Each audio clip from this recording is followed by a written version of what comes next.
theme or topic for this conversation is Stop Empowering Women, Acknowledge Them. Ladies and gentlemen, I'd like to welcome my panelists this morning. I'll do so in seating order from the lady closest to me, who is Marlé, who's representing Investec Bank. Next to Marlé is Charlotte, who's the CFO of Discovery Health Medical Scheme. Next to Charlotte is Tryphosa, who's the CFO of PPC. And to my furthest right is Dineo, who is the MD of T-Systems.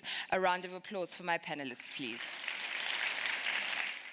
Marlé, you're the CFO of Investec. I'll start with you. Can you just take us briefly through the journey of which roles were you in and how did you become the CFO of such a big bank?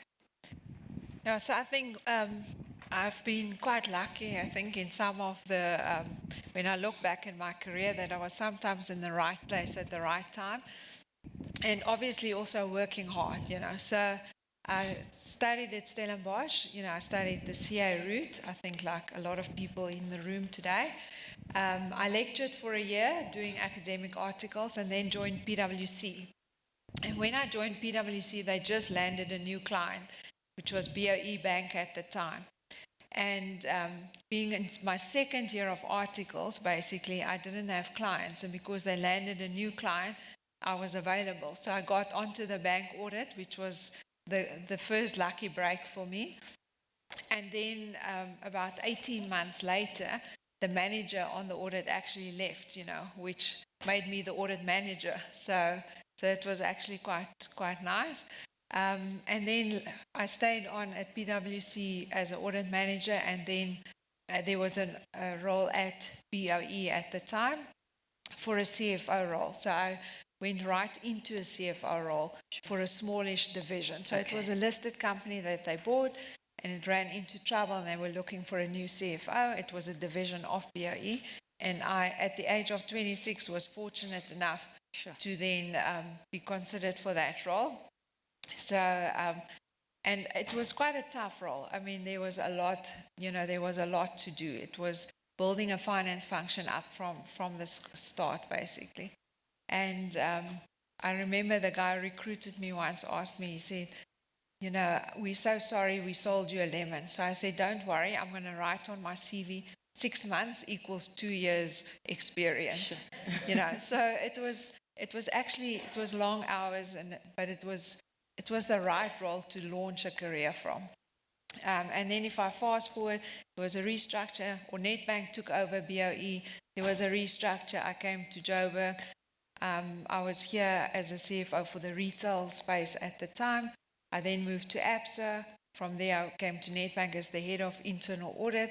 And then 2 years into that role, there was an opening for CFO for private bank, and they asked me whether I can't come and do that. And then from there, the CFO for the bank. Well, congratulations. Thanks. There are a couple of points that you mentioned there. You mentioned age, and you mentioned being served lemons, as well as being at the right place at the right time. I'm going to come back to those, if you'll allow me, slightly later. Allow me as well to welcome you, Charlotte. Thank you for joining us this morning. I think our career paths are all different. Would you be so kind as to share yours and how you've come to the position you are in now? Similar to my colleague on my left. After my academic studies, did my articles at PricewaterhouseCoopers. After that, realized that auditing is not for me. So was fortunate to find a role inside STANLIB Asset Management, and really started from the bottom as an assistant accountant. I was hungry, I was eager to learn. So there's probably no one that I did not irritate trying to figure out why is this in the books, what is the source, and what is the drivers from a cost perspective, from a revenue perspective. From there, moved up, became finance manager, became head of finance, still within STANLIB. Then after that, I would say probably the highlight and pinnacle point of my career was when I became an executive assistant for the new CEO of STANLIB. because there is no job description. You do anything and everything at any point in time. One moment busy engaging on strategic and reviewing and assessing whether those are actually working. The next moment, you can actually be stuck in reviewing minutes. And Sorry to interrupt you. I just want to give you a No handheld problem. mic. better. And for me, that was quite good grounding. From there, because the executive assistant role was not a career role, it was a developmental role, empowerment role, haha. And then from there, I moved into operations. So after running operations, left Stanlib and joined PSG Wealth Management as Chief Operating Officer. And that was quite outside of my comfort zone. It was completely out of finance, looking more at governance, risk, compliance, IT, shared services, if I can call it that. Then after that, a role came up at Bonitas Medical Fund as Chief Financial Officer. So I took on that role, and after that, then Discovery Health Medical Scheme approached me, and that's where I am currently. Thank you so much for elaborating on that. If you'll allow me to be somewhat cheeky, you use the empowerment word, and you know our topic says stop empowering women. So I'm going to come back and have a bit of a debate with that. And also just to say that certain positions aren't necessarily for your career path, but they build you somehow. Precisely. That's also going to speak to what Marlé spoke about being served lemons. Yeah. If you give me the opportunity as well, thank you for joining us, Tryphosa. You are the CFO of PPC. Thank you for joining us this morning. If you could be so kind as well as to share your journey to this position. Thank you. Voice is a little bit hoarse. I had a chest infection. Hopefully you'll hear me at the back. My career is very colorful.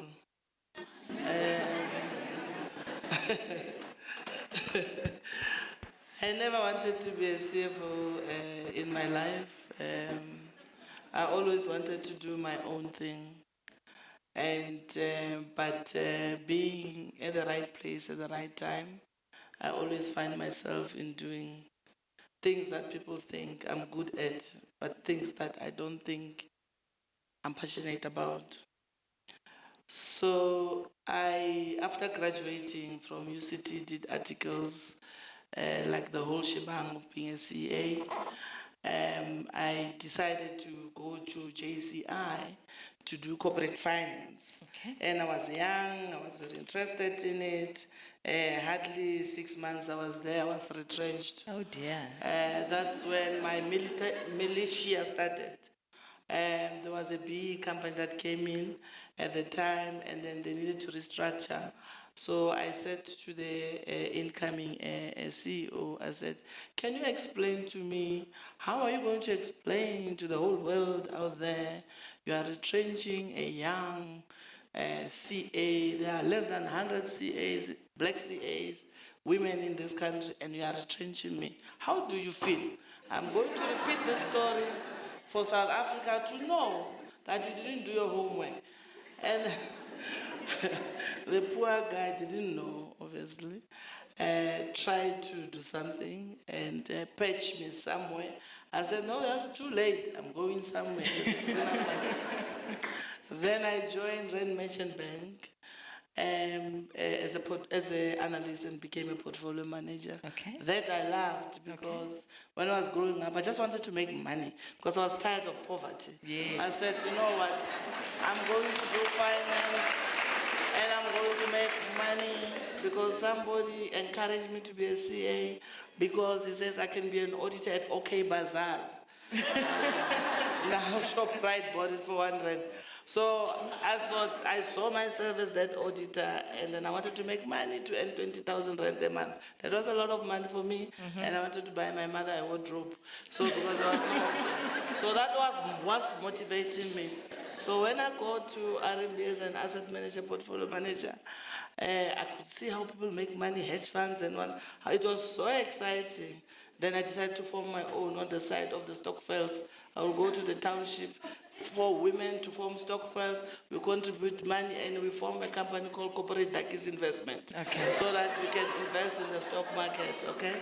So then to cut the long story short, then a National Treasury approached me and said they're looking for somebody to restructure the asset management division so that they can focus on SOEs. The same thing that the government is talking about now of SOEs. It started a long time. It goes, whatever. Then I decided to leave RMB and I said, let me go and see how the government works. And I became a chief director. I took 30% off of my salary just to do national duty. But while I was there, then I was analyzing companies because I was an analyst, analyzing stock to invest. And then I realized there were problems in SAA. And then I showed the Minister of Finance, I said, the problem is coming. Here's a problem. They made a profit of 1 billion, but they're going to make 10 billion rand loss because of they hedged in there. And then to cut the long story short, then the problem came. And then when I'm not a Sangoma. And the problem came, Maria Ramos was a DG at National Treasury. That time they deployed her to Transnet, and when Transnet, and then she said, okay, the problem with SAA, we don't think there's anybody go and solve the problem. And then they said I must be the CFO. Okay, hardly 6 months as CFO, the CEO wanted to dismiss me. He says, I came there to dismiss him. I said, but I've got bad luck with the CEOs. I just do my job, And then I left after 2.5 years when we fixed the problem, and then joined Wippold, and at Wippold, and we focused on cement now. Okay. There was a shortage of cement in the country. There I was in China with L'Oreal looking for partners, and then we brought cement. I was trading cement, going from company to company selling cement, and then eventually Wippold brought in Mamba Cement into the country. That's when PPC realized, we are in trouble here, and then they headhunted me, and then they gave me a job of a CFO. Okay.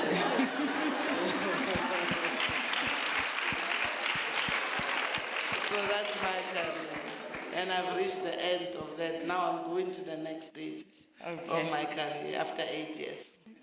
Thank you so much for that colorful journey that you shared with us.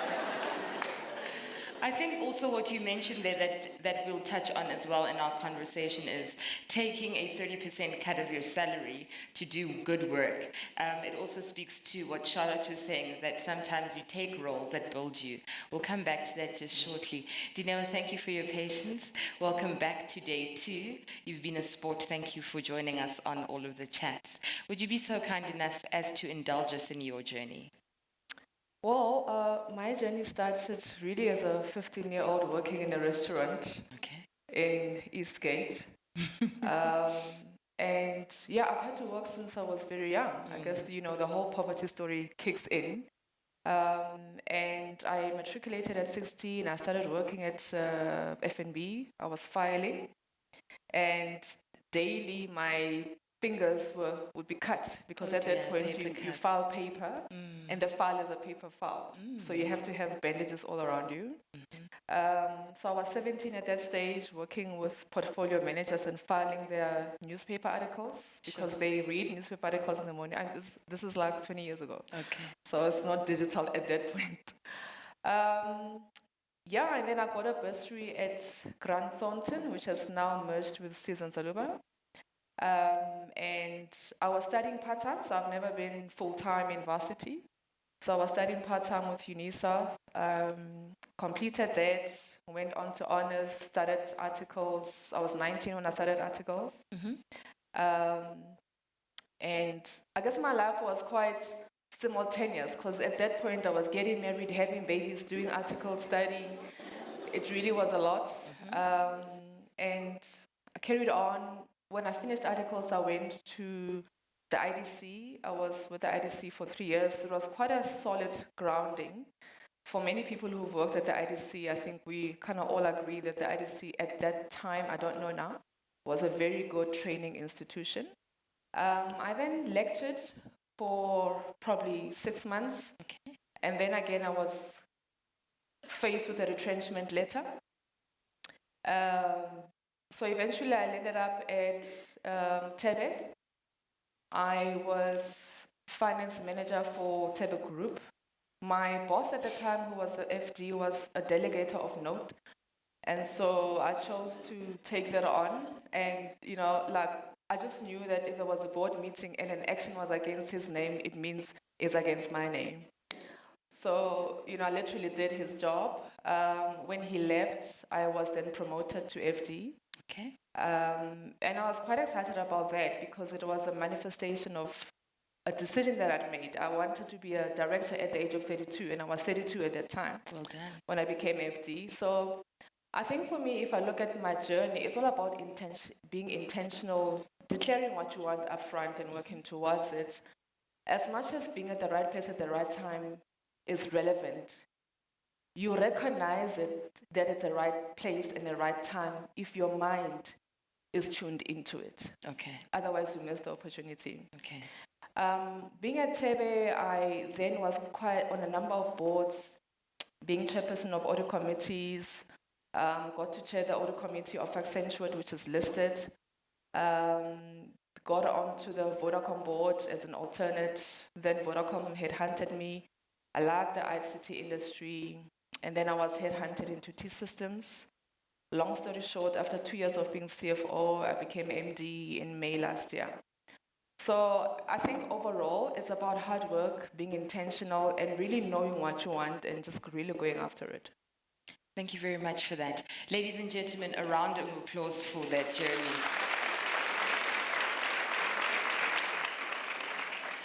If you are sitting next to an open seat, would you be kind enough just to lift your hand so that the people in the back are able to identify where a seat is? Please make sure you don't cover any doors. You need to step away from the doors and make sure that the doors are open. Just please raise your hand so people can see where they can sit. There's one in the front here. Thank you very much for that. So when we were preparing for this conversation, one of the contentious issues that came up was to say that female executives only do it for themselves and they don't really support. And there was a bit of debate. I know you also spoke with John as to, is that true, or do you have so much capacity to do work and to support? Let's speak about the growing of your role to get to that. You, Charlotte, you spoke about an empowerment position.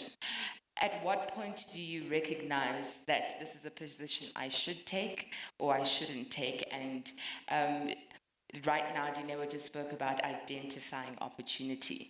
Most people in the audience might say they don't have the experience to identify that opportunity. Can you share with us how to know which role is correct? So in my instance, I've been fortunate to have people that I can tap into. Okay. So firstly, it starts off with what Dineo said about being intentional around, it's not to say that you know exactly where you want to end up, but you need to have an idea of where you are going to, because otherwise you'll take things that are not right for you, or you'll say no to things that you actually should be saying yes to.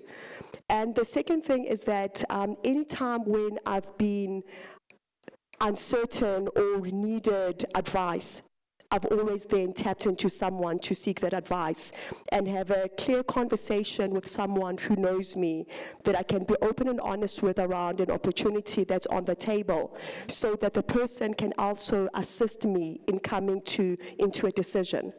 The third element is, even before you speak to someone, even with the people, that if there's an opportunity on the table, you actually need to have an honest conversation with the other people. So make sure that if you are being sold lemons, that it's actually a lemon that can be turned into lemonade, and you are interested in turning it into a lemonade. Because sometimes I think we get stuck into an environment that, when you look in hindsight, you may not actually have wanted to get into, because you've actually not learned anything out of it, either from a career perspective or even just from a personal growth, perspective. And there's nothing worse, I think, for someone than that. But back to your question regarding whether women are doing enough to support. It's quite interesting that the same subset of people who are in the minority are the same subset that are expected to be doing more than the majority. And there is something wrong with that. Yes, we should be doing something. But also at the same time, similar to how men have a choice to do something or not to do something, women, we need to eventually be in a space where we actually have the option to do something or not to do something, and not be looked upon even worse than our male counterparts are looked upon when they don't do something. And unfortunately, when you look at the stats, there is a question mark around whether the majority has done enough. Yeah. I'll come back to those stats about the majority. Marlé, just to touch on what Charlotte just said about there's nothing worse being in a position where you don't want to be. But also it's about the maturity of taking those lemons and creating the best lemonade. Can you chat to us about such instances? Yeah, look, I think it is to look at the bright side of life, So it's about making most of the opportunities. I think in those situations, you learn a lot. I think a lot of people can't remember lessons from situations in their lives when things went well. You learn the lessons when you go through hardships.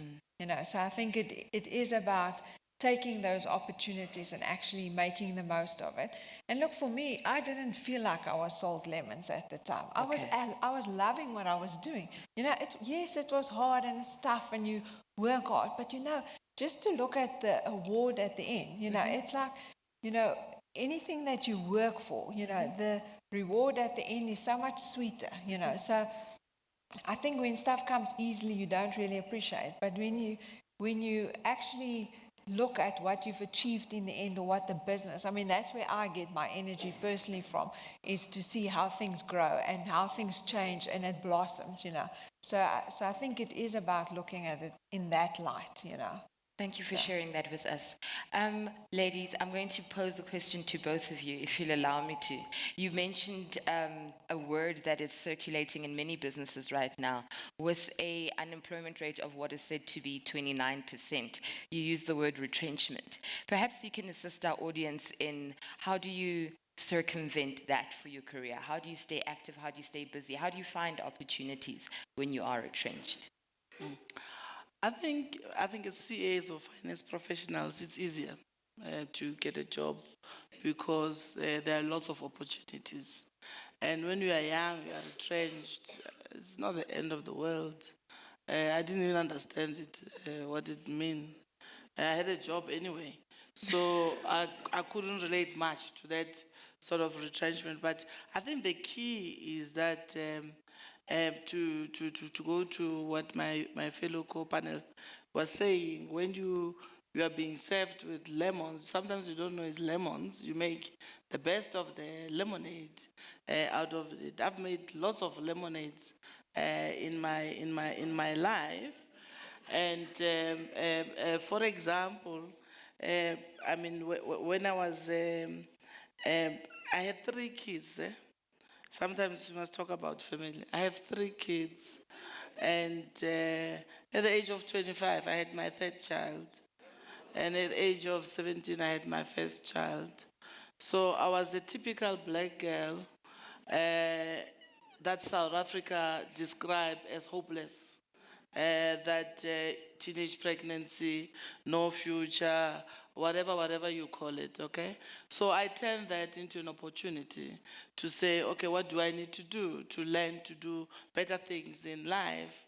When I was doing my articles, they were shocked. Yes, article clerk has got a child, first year of article, another child, third year of article, another child. There was no maternity leave. Oh, no. As an article clerk. I don't know if it's there now. And I said, I have to hell whether you have maternity leave or not. I'm taking leave. I'll see you when I come back. 1 month and I come back. My job is still there.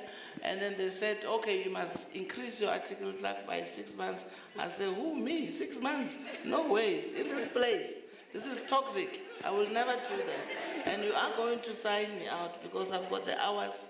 By the time you were not planning me, sending me to Sandton City to buy things, you didn't pay me wage, tear of my shoes. Right. So you are going to sign. So you learn to have your voice. Yes. I just came from an organization now, we just relaunched. I'm a member of International Women's Forum of South African chapter, which is an international women's organization across 6 continents, whereby the focus is to be the voice of women leaders in South Africa and change the status quo. So what I'm trying to say, I know I didn't answer your question, is that have your own voice. Nobody should determine your destiny. The things that are tough at the moment are not necessarily where you are supposed to be. You can change the world, you can change. I joined PPC, I was the first woman to be on the EXCO, and it was dull at the time, it was a women's month, and I decided to form a women's forum. But I surrounded myself with the women of PPC. I said, this is your organization, let's change the face. Now there are lots of women at PPC. PPC is synonymous with Women's Forum. When people, they think it is nice, but it is very hard, it's concrete.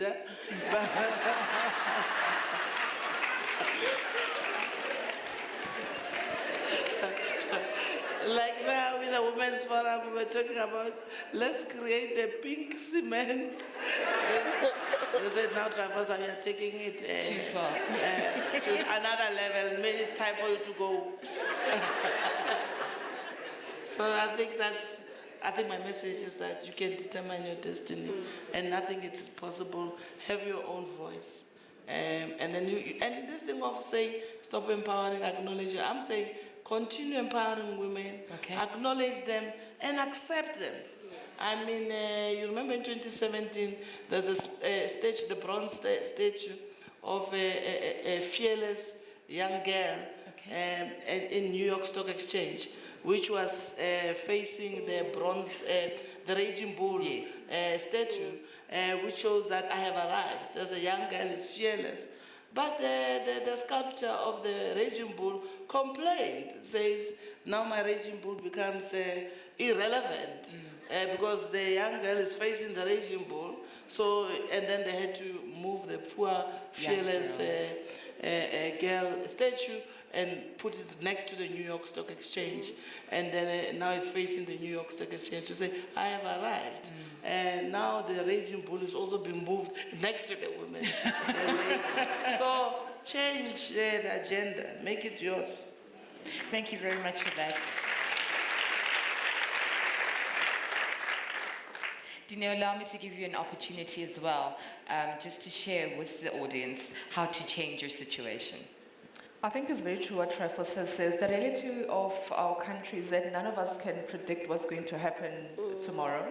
We live in an economy that is struggling. We are part of the African continent where the rest of the continent kind of sees South Africa as a place to be, desire to be, and hence we face the kind of population that we face.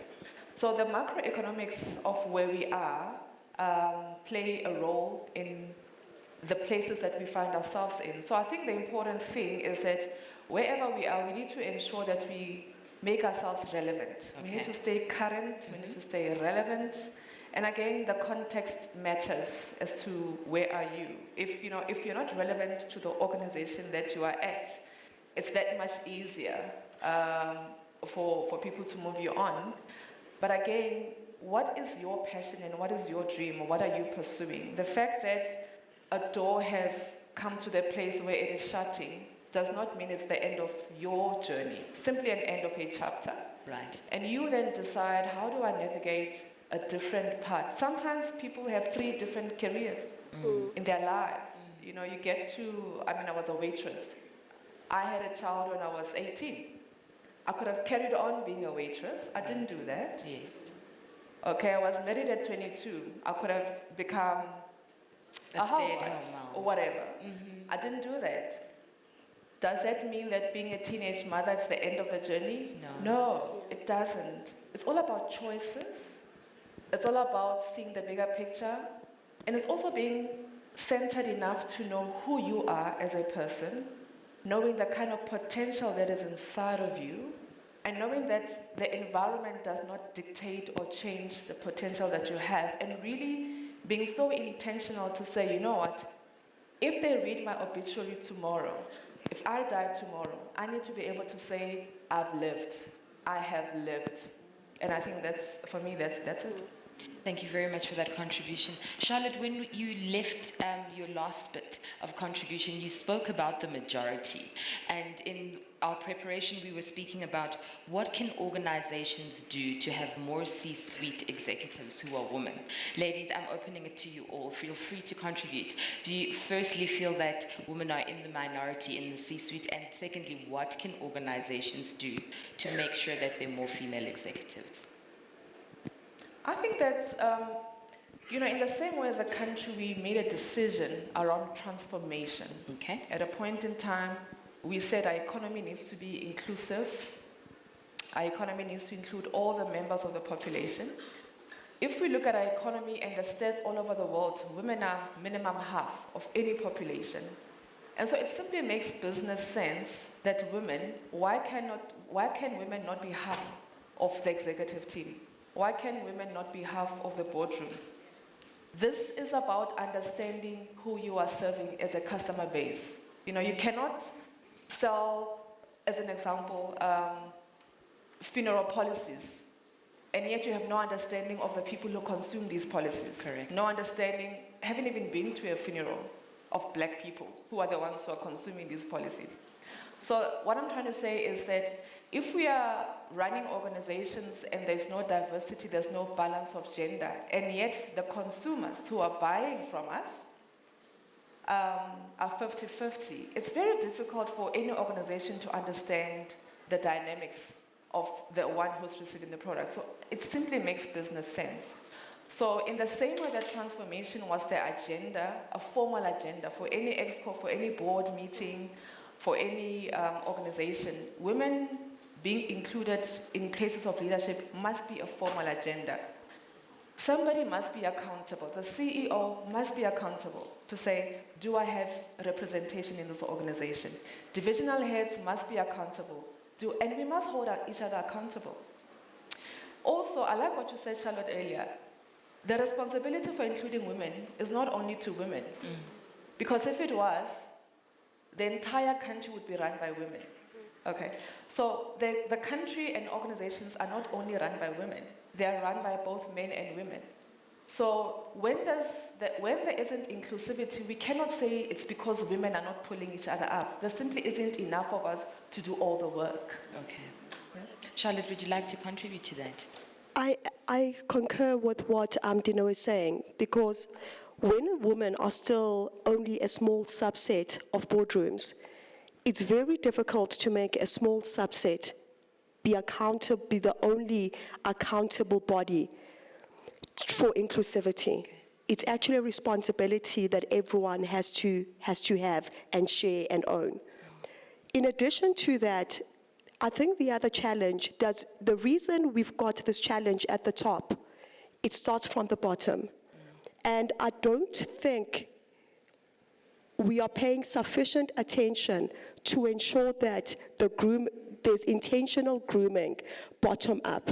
Because if there is intentional grooming bottom up and enabling the leaning in of women, then hopefully this challenge that we suddenly have at C-suite, because what happens right now is that companies are poaching from company A to company X because company A actually does not have the pipeline.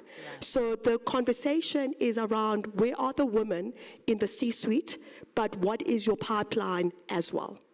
Charlotte, thank you very much for that.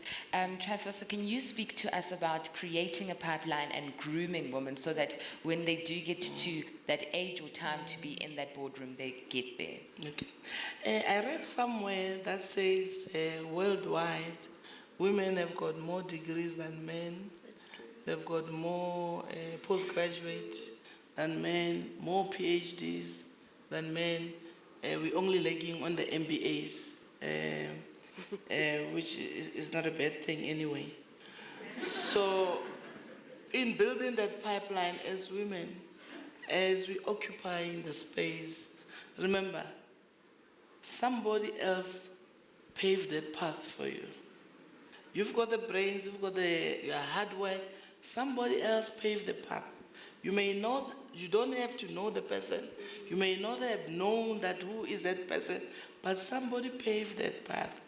That means when you get in there, in the C-suite, it is your duty to continue making sure you maintain that path so that it is open and create other paths. Don't say I am who I am because I am. You know, especially this millennial, I for I and everything. You are there because of others. So it is very important that you change even the landscape. So organizations need to invest in programs that actually are building the pipeline. And then as women, as you enter those organizations as well, be involved in organizations outside of your work, or even outside of your field. I think Ralph said it clearly while he was speaking in there, because that's where you build a network. That's where you become wiser and learn things that you never thought you knew. Because of if you're only focusing on the field that you are, you become like what is those things on the horses? Those An eye flap. Yeah, you only know here. You see what you don't know there are people in the room. You only see here. So it is very important that you participate in organizations that are outside of your organization, that are outside of your industry, because then you are also building your own brand. You need to be able to, when somebody says, I'm looking for 1, 2, 3, 4 in the organization, somebody says, oh, I've seen so and so at this organization. We were launching something somewhere, or we're at a function somewhere. There was this young lady was talking so eloquently, or showed that she's got an attitude that wants to do things. That is, you market yourself. When I was growing up, my grandmother, I used to see my aunts and whatever, saying, buy low market. I don't know those who understand suit. Buy low market. I didn't understand marketing, but they're going to look for a job. Meaning they're going to market themselves so that they get a job. Correct. So market yourself, build your own brand, and then so that the organization can know that so-and-so exists. Because sometimes in tough economic environment like this, organizations don't focus on building talent. They focus on P&L. Shareholders are putting pressure on them, and then they forget about the softer things that they really need to focus on. But it's your job to keep on saying, don't forget, because this is long term when you invest in talent. Thank you for contributing to that. I'm going to ask my sound desk to get ready with a roving mic, but Marlé, if you'll allow me to come back to you. Our panel is represented by different sectors, but your sector is the banking sector, and it's been known to be male dominant. Do you find that there are changes that are happening within the banking sector, and what can you sort of speak to say where the changes can start happening? Yes, yeah, so I think it's probably one of the slower industries in terms of transformation, in terms of female CEOs, female CFOs, so along the whole of the C-suite. So I think for me there are a couple of things around how we change this. So the first thing is that the rules are different for men and women. Is it fair? No, it's not fair. But it's the same difference as some people are born to rich families and some people are born to poor families. Is it fair? No, it's not fair. But you have to do what you need to do to get, to elevate yourself in life. And I think a lot of people here, and I think similarly myself, come from a very, you always think you came from a poor background, but then you realize there were people that didn't have food every day to eat. They are really poor, So I come from sort of quite a middle class background, but it's about drive, you need to work hard, So the rules aren't fair, life isn't fair. But I think the first thing is that we know the rules now, so you know how to play. So you need to make sure that you play to that. You need to get drive. You need to put up your hand. I think for us as women, a lot of times you focus on the task and you think you'll get recognized because you are working so hard and your work is damn good, So people surely must see how good your work is. But it doesn't work like that, So it is about, I think a key thing is about women engaging. You have to tell someone. And I'm not saying that's what you need to do all day, is sit in the restaurants and the coffee areas and just see who the next person is that you can go and target and tell them how good you are. You need to back it up. With good work. But you have to do a little bit of promotion for yourself. And it does feel counterintuitive, but guys, you need to do that. The second thing is that women is held to a higher standard than men. There was actually coincidentally, there was an article in Business Day yesterday around, they say women CFOs are actually making companies more successful, and it's actually a scientific study that, their profit is 6% higher and their share price performed 8% better. So women are held to higher standards. But you know what? If you look at, I don't know whether some of you watch sport or follow sports. I watched over the weekend, we had a great sporting weekend, especially in running. So we had the female runner breaking the world record, and the previous record was a mixed race, which they say, no, it's unfair because men were pulling her, but she ran with her own legs, but in any case. But there's a woman now that broke that record, fair and square, And there was Eliud Kipchoge, who ran under 2 hours for the first time. So try and be the best. Why do you want to be the same as a man or be held to the same standard? Go out there and do your thing and be the best, that there ever was. So for them to hold us to different standards, that's okay, because you want to be better in any case, So, but around awareness, I think there's a big thing still around awareness, in terms of, that's not all women must do everything, although I think all of us are working for the next generation, and hopefully for our girls, they'll be strong and there'll be more opportunities for them, and they don't have to fight maybe as hard as we have fought. But I think we have to also raise the awareness because there's a big sort of unconscious bias, in males that actually run these companies. So it is for us to have that voice and to make sure that we make them aware. Sometimes it's uncomfortable, and often you'll be the only person that looks the way that you look in that boardroom, and quite often you might actually be inclined, because you're the only person who will have that view or that type of view, to actually keep quiet. But at that point, you actually have to speak up with more passion, and you have to be more vocal, than you've ever been before. So I think it is, there's definitely stuff that they need to do, but we can't sit back and think that they are going to do it for us. And or give us the opportunities. Yeah, and we have to wait. You have to promote yourself, but you need to back it up with proper hard work. You are going to be held to higher standards, and you need to suck it up a bit, But it's okay, because you can do it. And you have to be that voice. You have to speak up with passion and very vocal, so that people know that you're serious. Thank you so much for your contribution. If I had all the time in the world, I would touch on some of the other topics we had prepared, but I don't have that. So I'm going to ask each lady to give me something close to 60 seconds, just a minute, to wrap up. Something about everything we've spoken about, but also just to leave our budding and future CFOs. I'll start with Dineo, and then I'll come this way and wrap up. Well, for me, two things. First is, no one else is going to do it for you. If you're going to succeed, you're going to have to drive your own success.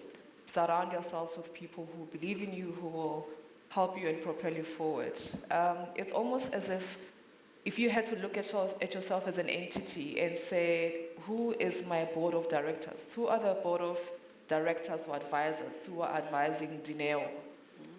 5 people, handful of board members who are the shareholders Dineo, and here are the board members. You need that. You need people who will really, really support you, people who will care if you fail or succeed.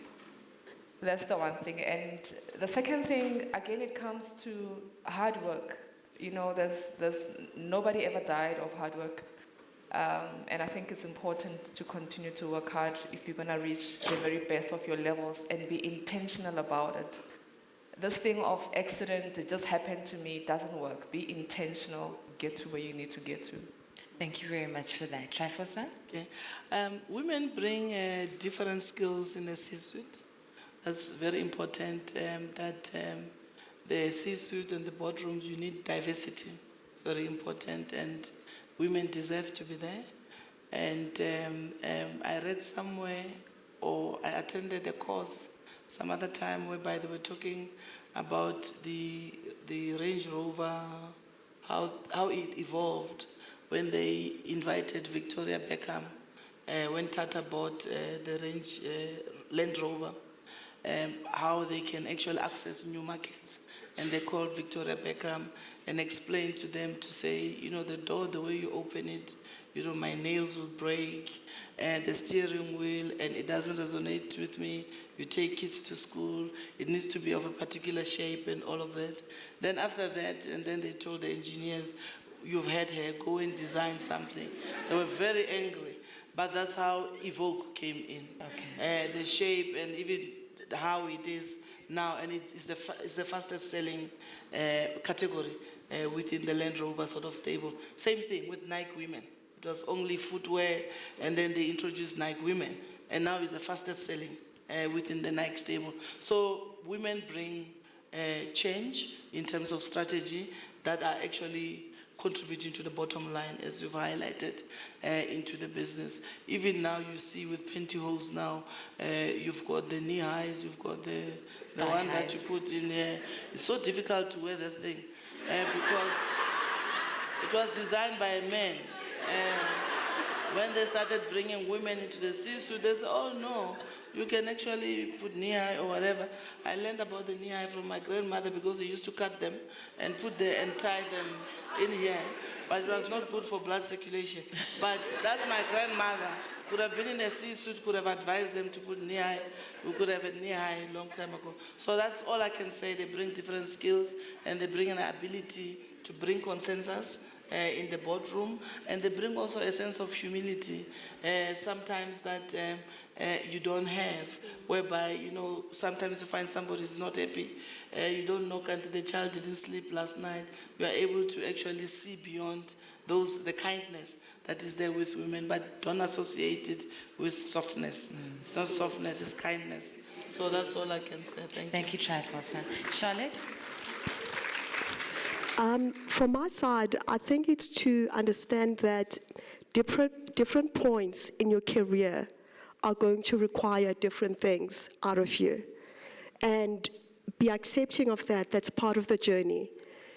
I mean, I can reflect back to one of the roles I once had, where I knew my boss would call me at 6:30 in the morning. The first person I spoke to was my boss at 6:30 in the morning. We would go through the day, and that was the requirement of that specific role. And it was a role that I wanted, and it was a role that I could excel in, and that could teach me a lot of things. And it was for a season, it was not for the rest of my life. So it's important to understand that sometimes you will go through something, it will require a lot out of you as a person, but it's going to add value to you, and you're going to add value into it as well and accept it. The second part is around knowing your stakeholders and what your stakeholders are actually looking for, so that whilst you are working hard, you are actually working hard in the right things. and you are not working hard in things that are not going to add value to your stakeholders. My last comment is around sponsorship. At one point in time, one guy in an environment I worked in would ask me, "Who are your sponsors?" And I would look at him and be like, "What are you talking about?" And he said to me, "My girl, for you to survive corporate, it's not just about what you are doing, but it's actually ensuring that you have secured sponsors who will speak for you so that some of the difficult conversations, you don't have to have them yourself. There can be someone who, as you are having those difficult conversations, but there is a voice that is senior and more authoritative than yours that is also having those conversations on your behalf." So don't shy away from, if you are not in C-suite, don't shy away from having sponsors in C-suite. If you're already in C-suite, don't shy away from having sponsors at a board level, and not necessarily your own internal board, but boards that are sitting outside of your environment, but that have an influence inside of your environment. Thank you for that. Marlé? Yeah, so I think from my side, also like 3 points. So the first thing is you have to engage. You have to engage because in that process you grow, but also you find out what it is that other people need, and you can actually deliver on those needs, and that makes you valuable, So, and it makes you knowledgeable, it makes you valuable, and it means that you actually meaning something to someone. So you have to engage.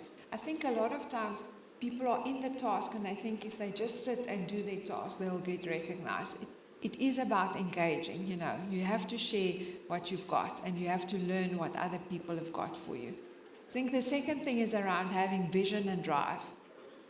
You can't reach any role and now sit with your legs on the desk and think you've made it. If you want to constantly improving yourself, you need to come up with new things. It's about relentlessly improving stuff, It is about that relentless drive. And I think the third thing is team. You ask for help up and down, but it is about surrounding yourself with good people because you can't do it all. And I see a lot of the times when leaders fail, it's about they tried to what made them successful up to that point. They try to apply that going forward. And it won't work. You can't work yourself to death and think that, you're going to be successful. You have to surround yourself with good people. You have to trust those people. You have to grow them. And you have to keep them. Because the thing is, it's not just getting the right people. If you don't give them the right environment to thrive and there's something in it for them also, and they feel that they grow, they're also going to leave. So it's about trusting them, so don't micromanage them. It's about keeping them, and it's about growing them. Thank you so much.